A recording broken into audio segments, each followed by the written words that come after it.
এই ঘোনা বাড়াইতে ঘিরতেছে, আমরা কাজ করতেছি, বিডার আসছে, মিটিং করে ডাকতেছে, ওরা শুনছে না। এ তো ঘিরতে ঘিরতে এরকম চলে আসছে, বিডার ডাকতেছে আর শুনতেছে না, আবার চলে গেল, আবার বিডার চলে গেছে, ওরা আবার সে আবার কাজকাম করতেছে।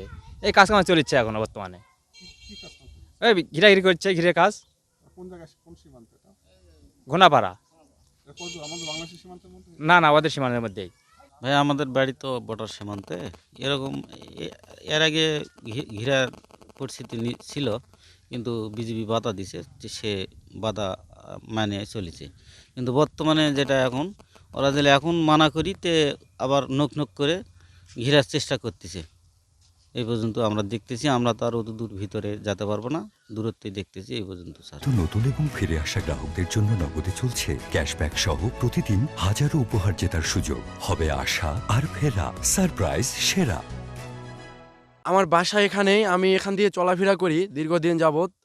এখানে ভারতীয় বিএসএফ বারবার বাধা কাঁটাতারের দেওয়ার চেষ্টা করতেছে। বাংলাদেশ বিজিবি ব্যাটালিয়ন বারবার এখানে বাধা দিতেছে, কাজ করার জন্য নিষেধ করতেছে।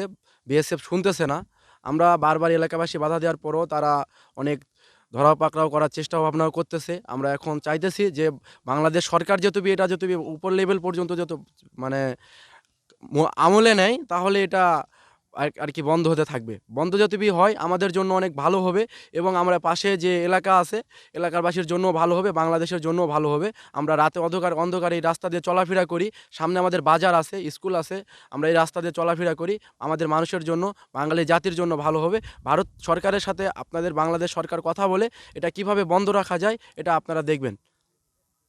আমরা যে বহুদিন পর্যন্ত সীমান্তে বসবাস করি, কিন্তু বিএসএফরা সীমান্তে বাধা দিচ্ছে এবং তার কারণে ঘিরে যাচ্ছে।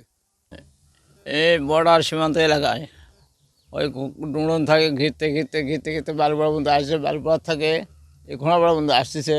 কিন্তু ওখানে সামনে কিছুক্ষণ আগে বিডিআর আসে ডাকতেছে, কিন্তু ভিড়তেছে না কেউ, মানে ঘিরাঘিরি করতেছে। আমার সীমান্ত এলাকায় ভয়ের ব্যাপার।